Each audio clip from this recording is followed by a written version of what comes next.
welcome to the Jukebox Podcast from WP Tavern. My name is Nathan Wrigley. Jukebox is a podcast which is dedicated to all things WordPress. The people, the events, the plugins, the blocks, the themes, and in this case, the recent security collaboration between Elementor and Patchstack.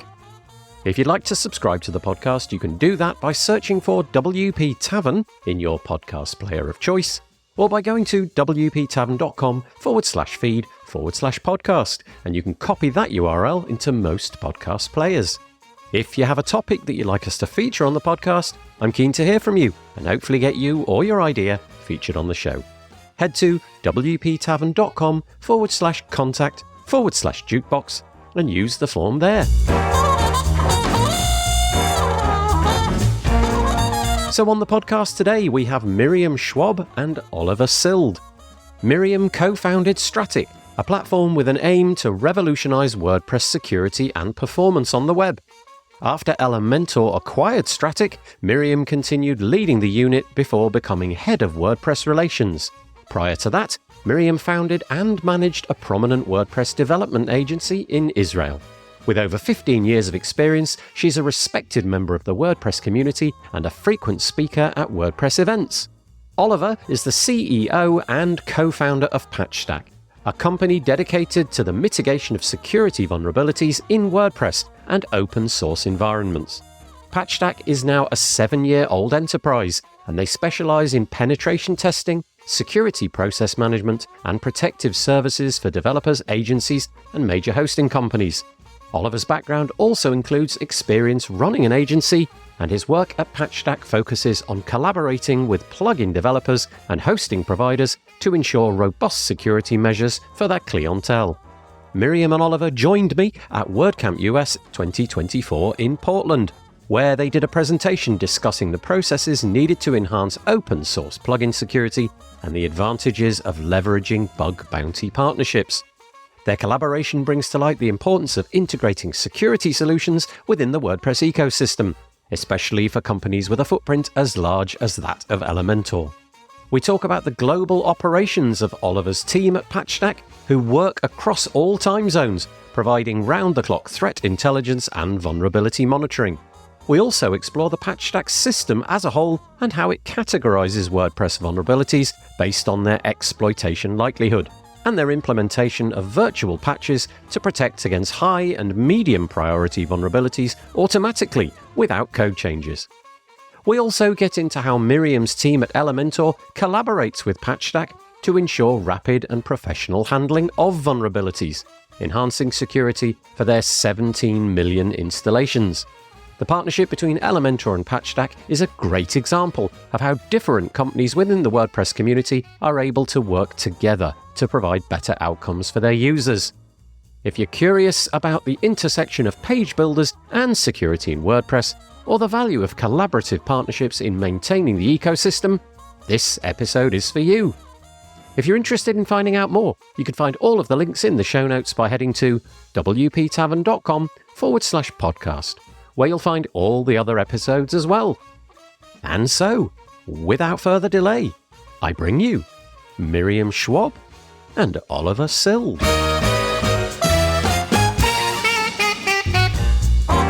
I am joined on the podcast today by Miriam Schwab and Oliver Sild. Hello. Hi. Hello. We're in Portland. We're at WordCamp US. It is 2024. And Miriam and Oliver have done a presentation, which I think happened yesterday. How did it go? I think quite well. I've been getting good feedback. What about you? Yeah, I think it was great. I think after the talk, we had a lot of people coming to us and ask about how they can, replicate that on their plugins as well. And it was very good. I actually ran into someone who's like, that was the best talk I've heard since the start of the conference, just by the way. The title of that presentation was Enhancing Open Source Plugin Security, Establishing Robust Processes and Leveraging Bug Bounty Partnerships. And the podcast today is going to be about a partnership between, well, in Miriam's case, Elementor, because that's where Miriam's working, and in Oliver's case, Patchstack, because that's where he's working. Before we get into the nuts and the bolts of it, though, can we start with Miriam? Can you just give us your little potted bio, like less than a minute, something like that? So, hi, I'm Miriam Schwab. I'm head of WordPress relations at Elementor. I act as a type of liaison between Elementor and the broader WordPress community.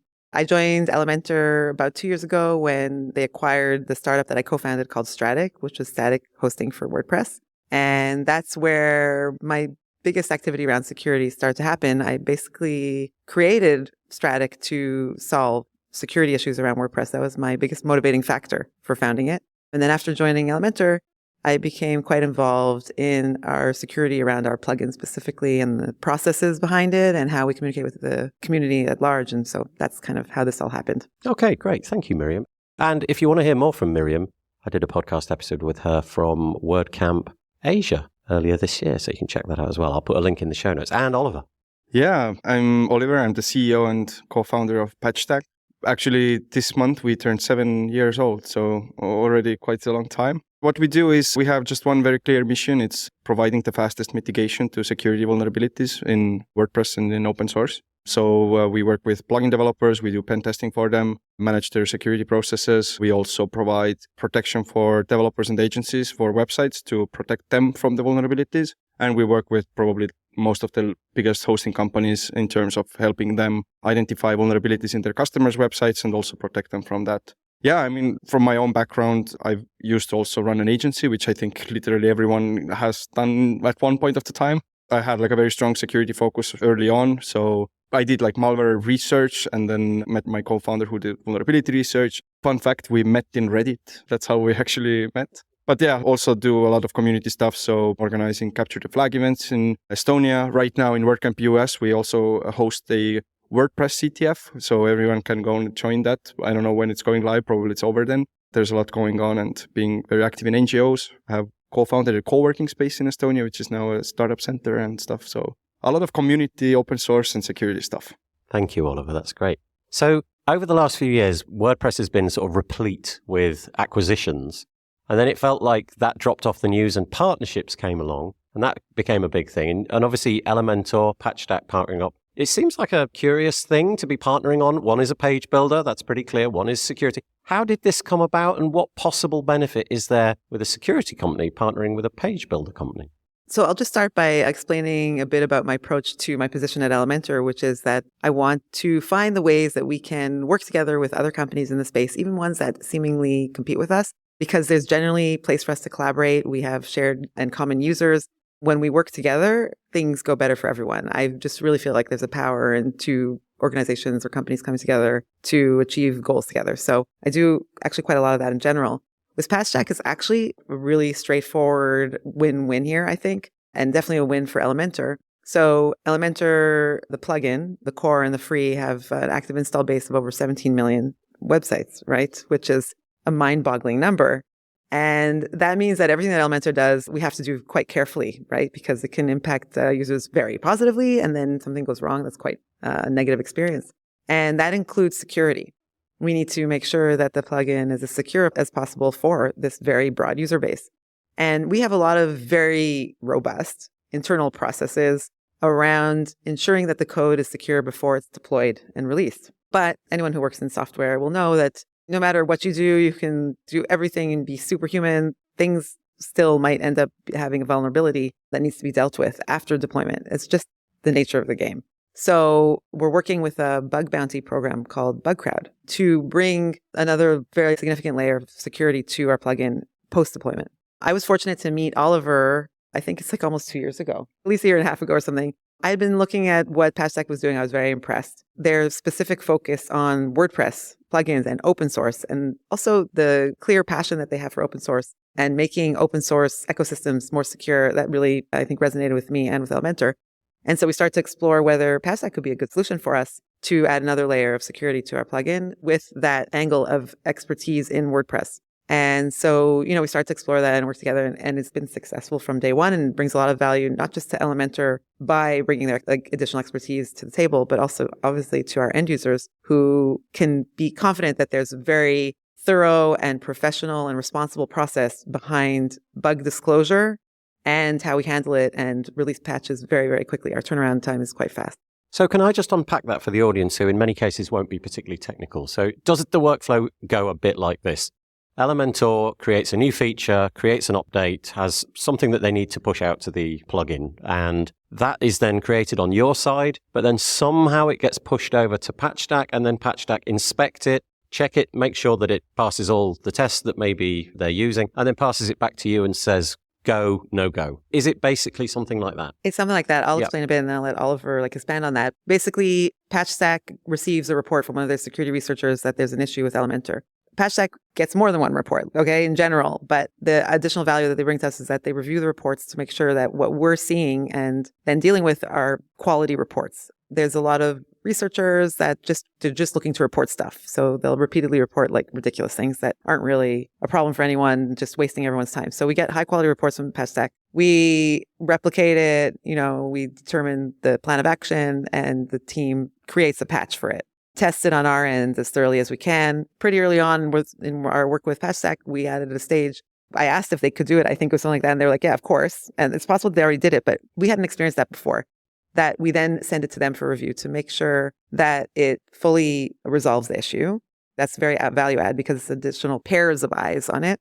And once they've confirmed, then that actually goes out to release to our users and all that. But I'll let Oliver just explain more about that. Yeah, so just to confirm, that is one of the things that's happening. Once you've packaged it up, it gets handed over to Patchstack. Patchstack inspect it. Like I said, go, no go, something along those lines. Okay, over to Oliver for the technical details. So it's important to understand that our logic is that the only way how we can provide the fastest mitigation for security vulnerabilities in the WordPress ecosystem is when we cover the entire life cycle of a security vulnerability. That starts from the point of someone finding it, reporting it, to a vendor patching it, to users getting notified about it, and users getting mitigated, and to the point where they eventually, fix it, right? Which includes 3 different key stakeholders, right? So it's plugin developers, website builders, or website owners who build websites, and hosting companies who also have a huge responsibility because they are hosting that code and everything, right? So the reason why probably we are one of those only ones that are going to validate the patches is because we need to do it anyways. That's the very simple answer.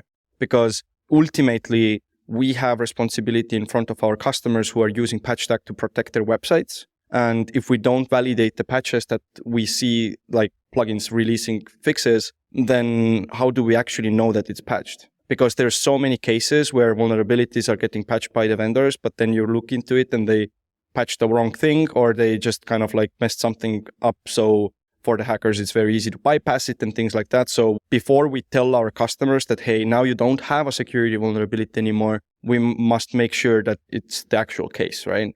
So that's really where this comes from because, as I said, we cover the entire life cycle. So our customers, developers and agencies who use Patchstack to get their websites, we call it virtual patching, which is auto mitigation of vulnerabilities in real time. So to get everything mitigated as soon as possible, and then plugins to fix all the vulnerabilities as soon as possible, and then hosting companies to be able to send out notifications, everything, we need to basically combine all this into a single process. So internally, we could say that we are actually doing one thing, but it just kind of spans out in 3 different locations. Where do you get your data from? Where do the data points about what's going on in the world? Per Patchstack, how does that come into you? Have you got a red team or something like that? Or is it just your paid employees that are constantly going out looking? I genuinely have no idea how that information comes into your inbox, if you like, for want of a better word. So there's 3 sources, really. We have internal security researchers that do a lot of pen testing. Right. They do a lot of research in general. Then what we started doing 4 years ago already was we created the first kind of open bug bounty program for WordPress. So if you, Nathan, find a security vulnerability in someone else's Miriam's plugin, then we pay you if you report it. So we started incentivizing security researchers to start looking for vulnerabilities in the WordPress ecosystem because there were so many of them to find. And if you don't give incentives for hackers to report them properly, then they are going to do something else with it. So that was something that we started doing, 4 years ago already. And we have 1,600 people in the community of ethical hackers all around the world. We have a leaderboard system and they get rewarded. Just 2 weeks ago, one of the researchers got 16.4K for a single vulnerability, which we paid out from our own money. But we do all of that because we want to protect our customers, right? And also it helps to protect the plugins as well because it gets the plugins, fix the vulnerabilities before potentially hackers have had time to kind of do that. But there's this third one then, which is the MVDP. So we act as a security point of contact for a lot of plugins. So Elementor is one example, but we have 400 other plugins that actually pass every single vulnerability to Patchstack. So we help them validate those issues. We help them to verify that the patches are complete and everything like that. And that's also how we basically become like the best security solution for their users, because we are able to protect them very, very fast. So we could be having the same conversation with Miriam with 400 other companies. There are 400 companies with the same kind of relationship. I'm guessing not many of them with 17 million installs. But actually, that's a serious point, though. The fact that you've got 17 million installs kind of makes this more important than almost any other plugin out there, in all honesty, because if something goes wrong, it's going to completely break. You know, it's not like a minor function of your website. It probably is the entire website, the front-facing website. And so I guess you have a pretty big target on your back. You know, if somebody can leverage or figure out a vulnerability in Elementor, that's going to be worth more than, I don't know, plugin X over there that has 24 installs on the repo or something like that. So the security posture from your side has to be really, really serious. And so is it like a bi-directional relationship? Like if you discover something, and I'm pointing at Oliver, if Patchstack discover something, you can then send it directly to Elementor and forewarn them about that problem. They can fix their code, but it works in the other direction as well. You don't know you've got a vulnerability, so you pass it to Patchstack. They figure that you have, and it comes back. So it's this nice circle of virtue where you're both helping each other out. There's a few different directions that this security relationship works with Patchstack. So one is that they have their community of security researchers, that's what they're called, who are basically constantly trying to break into everyone's stuff. That's more or less what they're doing. Now that could be like, oh no, why are they doing that? That sounds so terrible. But like, they're not the only ones doing it, right? They're doing it in order to then report it so that it can be fixed. There's other people who are just like them out there who are doing the same thing for malicious purposes and don't necessarily plan on reporting it, but plan on exploiting it. So we want these security researchers doing what they're doing and then reporting it to Patchstack, and Patchstack reports it to us. And then we start this cycle of mitigating it and releasing a patch that fully resolves it. Because we're so big and we have such a huge code base, so definitely we're like a target of interest, because let's say the ROI for a hacker or a vulnerability is high for Elementor. So that's why we take it seriously in terms of this full circle type of approach to the security before deployment and after deployment, which I described.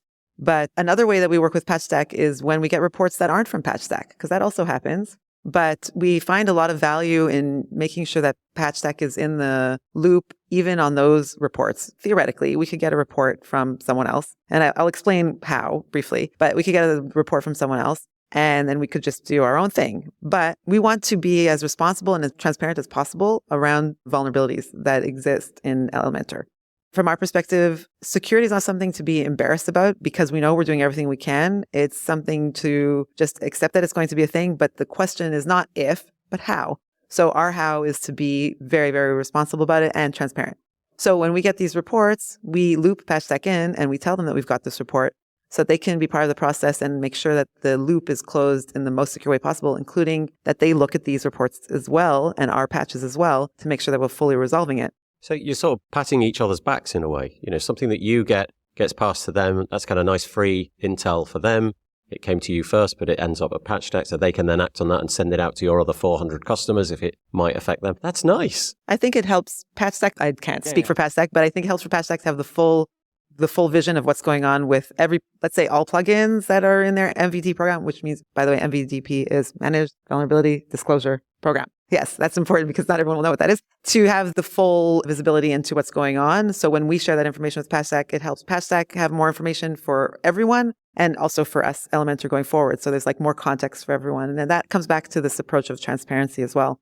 Again, Oliver can speak to this. Probably working with a plugin of our scale, while there's a lot more at stake here, it brings a lot of learnings into Patchstack because there's not that many plugins that are at this scale. I think there's maybe 5 that are over 10 million active installs in the plugin repository. They recently updated the number so that it will show that. At least there's that. And it's a whole other ballgame when you're at that scale of size, reach, code base, age, right? Elementor is 8 years old. So all that. But Oliver can talk to that. So one of the things is that if we look at the data from the past years, in 2023, if we look at all the security vulnerabilities being known or made public in the WordPress ecosystem, over 76% originated from Patchstack. The number and the volume is incredibly high. And even if we talk about historic data, like all the WordPress historically, Patchstack has processed the highest amount of security vulnerabilities that are biggest amount of them, or even majority, I would say.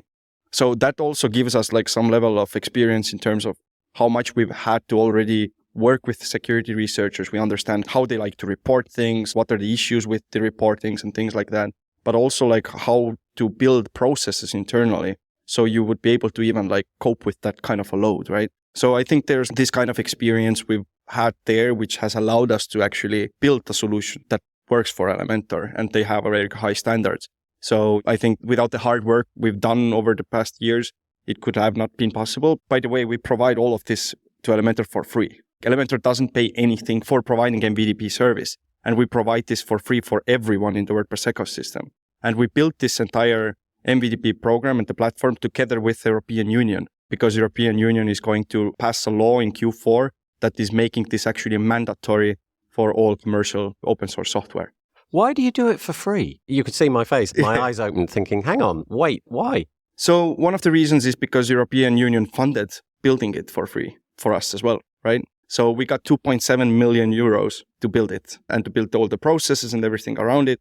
European Union understood that WordPress ecosystem is just so massive in scale, and they chose us to do it because of our track record. And now we are very well connected with that. And as they are, preparing to release this new regulation, which, by the way, like even US companies need to comply with. So everyone who has European users, every software that has commercial element to it, like accepting donations, having paid support, having premium version, or even if they're just not fully free, but like the company that owns the plugin has any commercial activity, they need to comply. And the things that they need to comply is have a VDP program, which is literally what we built. You need to start releasing patches separately from functional releases. There is going to be a lot of those kind of changes. Like you have to notify users about vulnerabilities.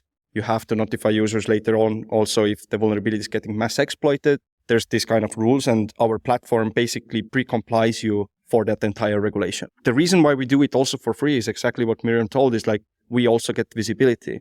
Because, as I mentioned, we cover the entire life cycle of vulnerabilities. So our goal is to provide the fastest mitigation to vulnerabilities. And the way to do that is to know about vulnerabilities.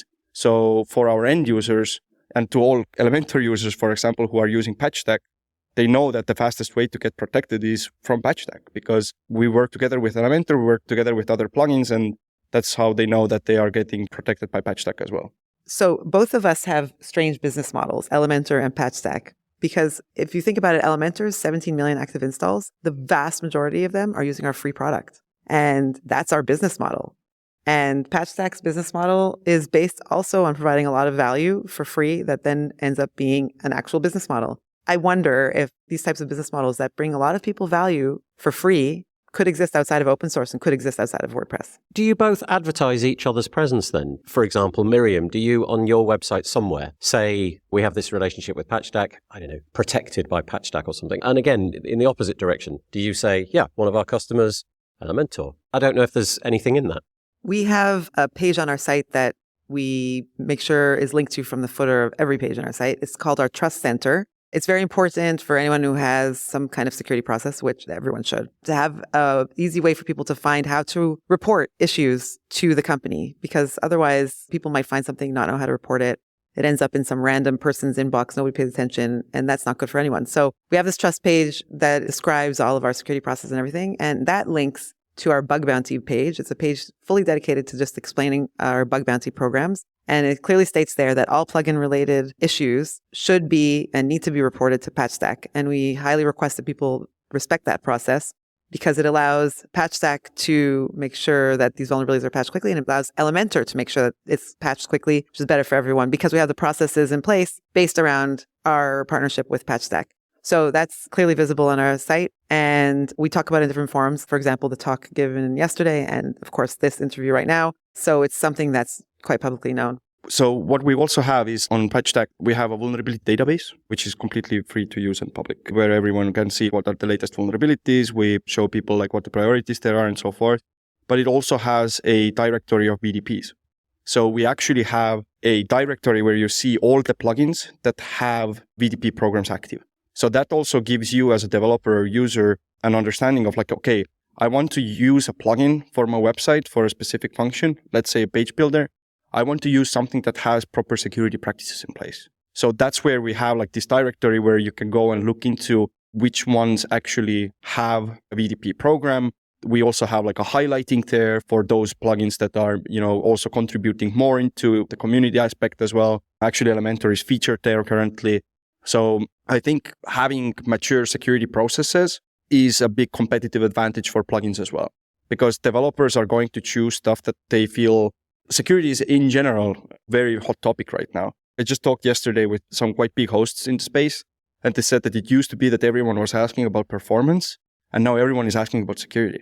And that also means that this kind of interest to security has, reached the developers and everywhere. And when they make those decisions of what plugins should I use, they are going to eventually choose the ones that they can trust most. Does it muddy the water a bit? In other words, let's say that I'm a customer and I'm out there looking for a page builder. I come to Elementor. I've got my site up and running and I'm thinking, okay, I want some sort of security. I've heard that security is a thing on my website. Does it muddy the water? Commercial rivals of Patchstack, for example. Is the implication, okay, you must only use Patchstack. Patchstack is our preferred customer. Nothing else will work. Do you ever get any intel like that? And the other way around, if people have got some sort of security posture, but they're looking for a page builder, do you know what I mean? There could be some sort of misunderstanding, like we only work with Elementor or we only work with Patchstack. Do you ever get any of that kind of intel where it's, muddied the water, confused things?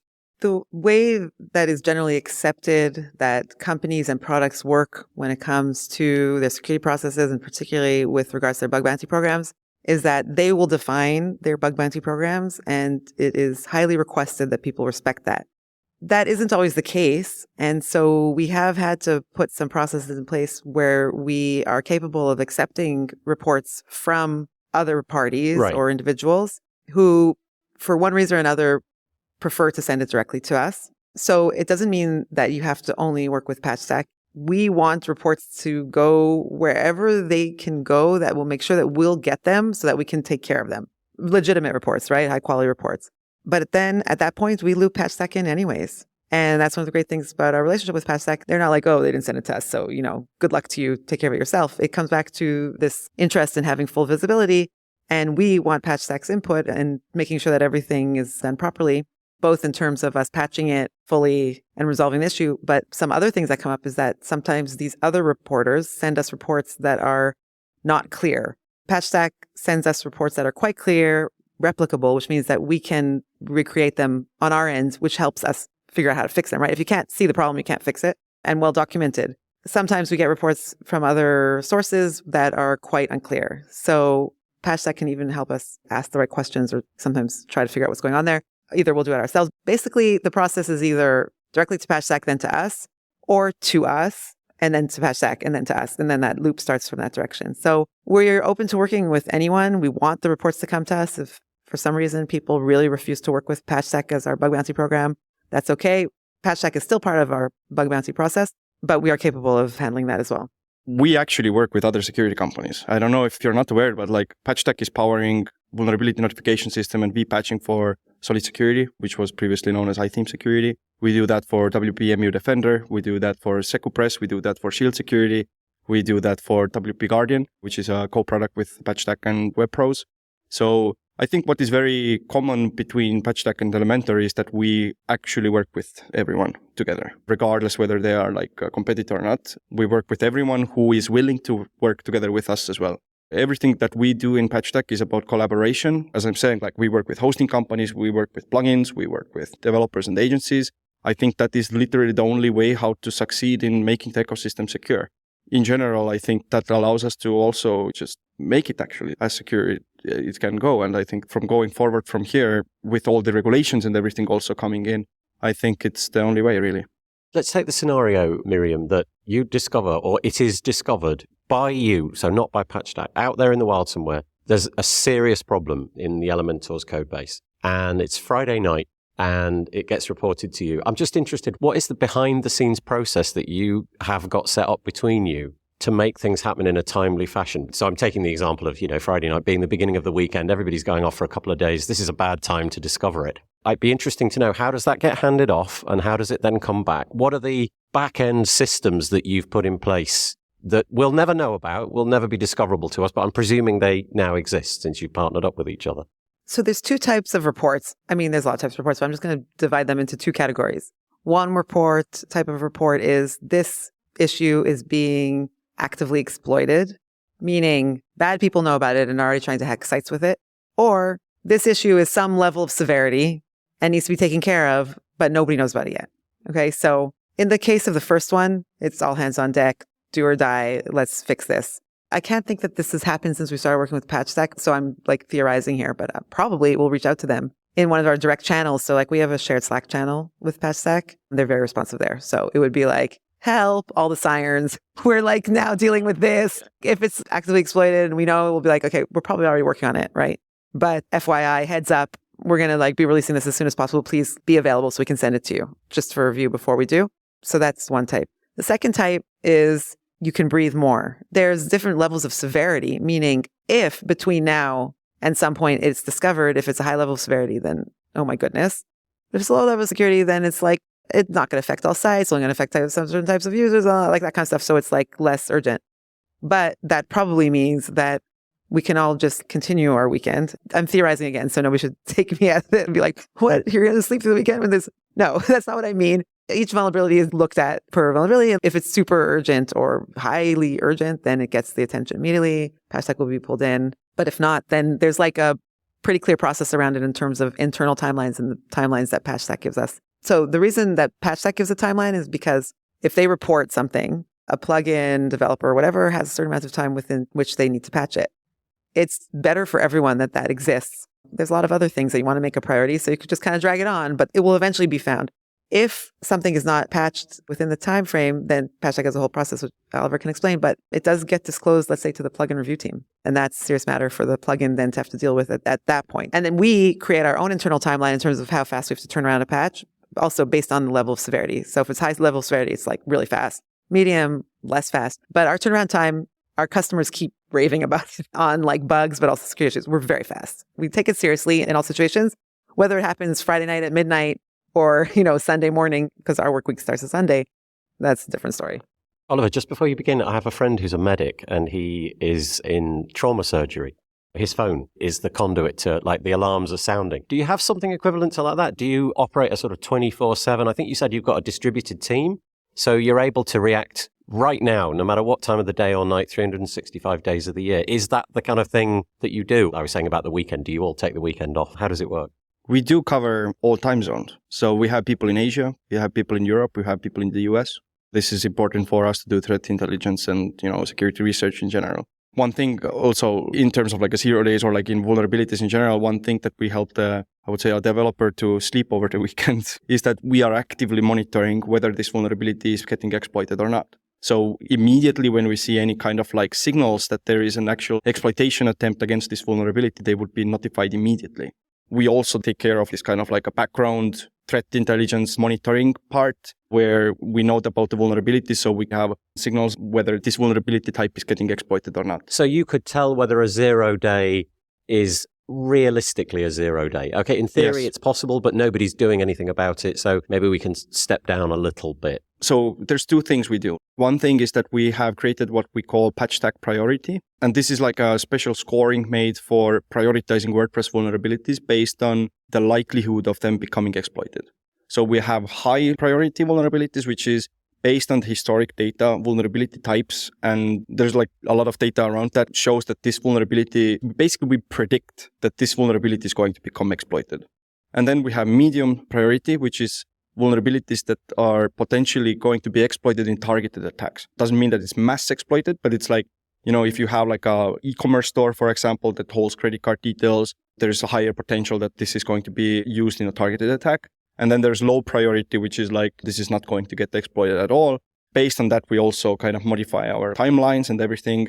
And also we generate virtual patches based on that, which is the auto mitigation feature that we have for all the high and medium vulnerabilities. We immediately create virtual patches, which are like essentially vulnerability specific protection rules that get automatically deployed to our customer sites without changing any code or anything. It's very like a precise way of making sure that this vulnerable function can't be used in any other way than it was originally intended.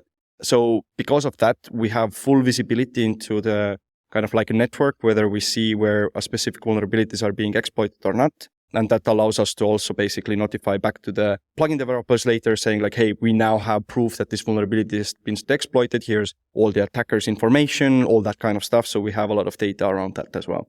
I think it's amazing that WordPress as a CMS is big enough to have a page builder plugin and a security plugin at the scale that they can not only function independently, but also they can create a really meaningful partnership between the two of you.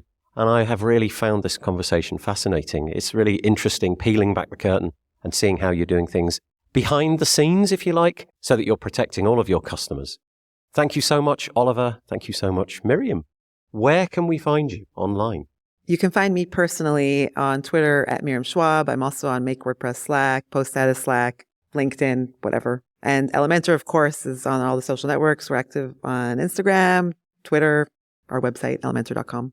All the same places, but just Oliver Sild. Perfect. And Patchstack. Yes, Patchstack.